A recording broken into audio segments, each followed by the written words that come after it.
ஸ்ரீ சௌடாம்பிகை ஜோதிடம் நேயர்கள் அனைவருக்கும் ஜோதிடர் ஜெய தமிழ் செல்வனின் அன்பு வணக்கங்கள். இப்ப நம்ம நவம்பர் மாத பொது பலன்கள் திருக்கணித முறைப்படி பார்ப்போம். இப்ப சனி பகவான் எங்க இருக்கிறாரு அப்படின்னா மீனத்துல. சனி பகவான் மீனத்துல புரட்டாதி நாலாம் பாகத்துல, அதாவது வக்ர நிலையில இருக்கிறாரு இப்போதைக்கு. அதுக்கப்புறம் குரு குரு உச்சமா இருக்கிறாரு கடகத்துல. குரு உச்சமடைகிறாரு, உச்சமா இருக்கிறாரு. அதே மாதிரி ராகு கேதுக்கள், ராகு கும்பத்திலையும் கேது சிம்மத்திலையும் இருப்பாரு. அதே மாதிரி சூரியன் 15 நாள் துலாம்லையும், மீதி 15 நாள் விருச்சக ராசியில குருவோட பார்வையிலும் இருக்கிறது ஒரு தனி சிறப்பு.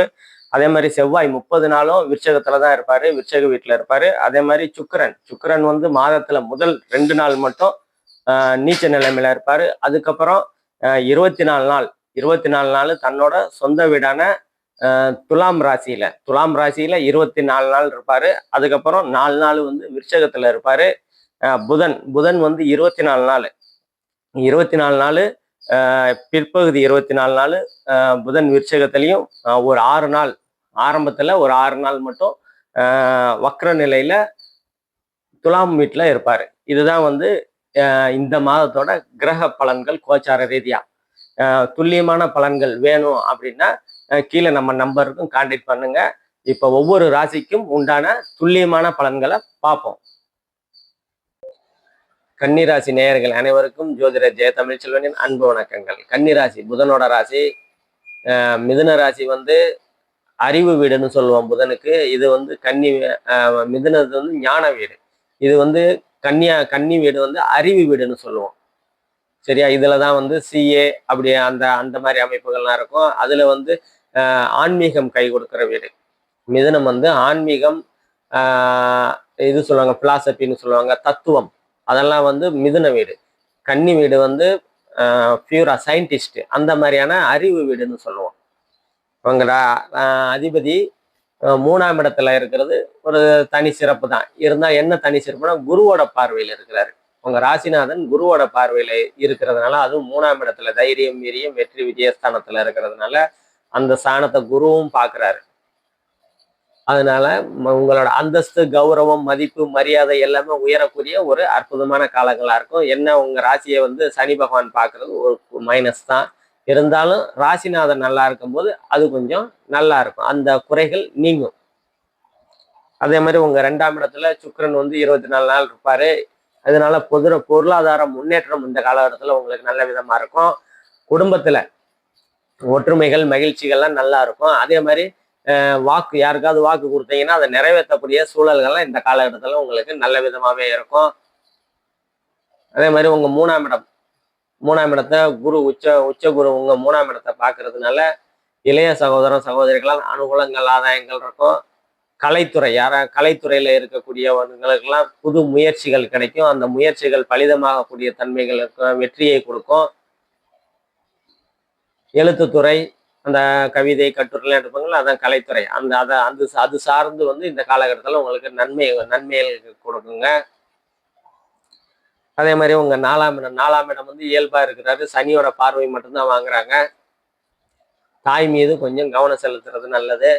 தாய்க்கு சிறு சிறு உடல் உபாதைகள் ஏதாவது இருந்தால் உடனடியாக மருத்துவர் அணுகி அதை சரி பண்ணிக்கிறது உங்களுக்கு நன்மையை கொடுக்கும். அதே மாதிரி உங்க 5ஆம் இடம், ராசிக்கு 5ஆம் இடத்தை குரு பகவான் பார்க்குறாரு. அதிர்ஷ்டம் செயல்படும் உங்களுக்கு. 5ஆம் இடம் அதிர்ஷ்டம், நல்ல எண்ணம், நல்ல சிந்தனைகளை சொல்லுவாங்க. நல்ல எண்ணங்கள், புது புது ஐடியா உருவாகும். அந்த ஐடியானால பணவரவு வரும், தனவரவு. ஏன்னா லாபஸ்தானத்துல இருந்து உங்க 5ஆம் இடத்தை குரு பகவான் பார்க்கறது நல்ல விசேஷம். திடீர் பணவரவு.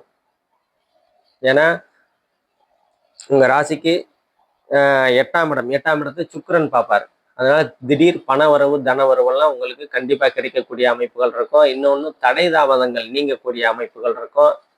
6ஆம் இடத்துல ராகு தனியா தான் இருக்கிறாரு. அதனால ஏற்கனவே உடல் ரீதியா ஏதாவது பிரச்சனைகள் இருந்தால் அது சரியாகக்கூடிய தன்மைகள் இருக்கும். கடன்கள் தீரக்கூடிய அமைப்புகள் உங்களுக்கு இந்த காலகட்டத்துல இருக்கும். எதிரிகள் நீங்க எதிரிகளுக்கு நீங்க போன மாசம் வரைக்கும் நீங்க பயப்பட்டு இருந்தீங்க. இதுக்கப்புறம் அவங்க பயப்படக்கூடிய காலகட்டங்களா இது இருக்கும். அவங்களுக்கு பயப்படாம அவங்களுக்கு கரெக்டான பதில் கொடுக்கக்கூடிய தருணங்களா இது உங்களுக்கு இருக்குங்க. அதே மாதிரி உங்க ராசிக்கு 7ஆம் இடத்துல சனி பகவான் இருக்கும்போது நண்பர்கள்கிட்டயே கொஞ்சம் கவனமா இருங்க. அதே மாதிரி மனைவி, ஏன்னா 7ஆம் இடம் கலத்திர ஸ்தானம், கணவன் மனைவி ஸ்தானம், நண்பர்கள் ஸ்தானம், தொழிற்துறை பார்ட்னர் ஸ்தானம்னு சொல்லுவோம். கணவன் மனைவிக்கிடையே கொஞ்சம் விட்டு கொடுத்துட்டு போங்க. கருத்து வேறுபாடுகள் இருக்க தான் செய்யும். அதை கொஞ்சம் விட்டு கொடுத்து போறது உங்களுக்கு நன்மையை கொடுக்கும். அதே மாதிரி நண்பர்கள்கிட்ட கொஞ்சம் வார்த்தைகளை பார்த்து பிரயோகப்படுத்துங்க. 7ஆம் இடத்துல சனி எங்க இருந்தாலும் கெடுப்பார். 7ஆம் இடத்துல இருக்கிறதுனா இதெல்லாம் கொஞ்சம் கவனமா இருக்கிறது உங்களுக்கு நன்மையை கொடுக்கும். அதே மாதிரி 8ஆம் இடத்தை சுக்கிரன் பார்க்கறதுனால ஏற்கனவே சொன்னது திடீர் பண வரவு, தன வரவெல்லாம் நல்லா இருக்கும். தடை தாமதங்கள், முக்கியமா வந்து தடை தாமதங்கள் நீங்கக்கூடிய அமைப்புகள்லாம் உங்களுக்கு இந்த காலகட்டத்தில் உண்டு.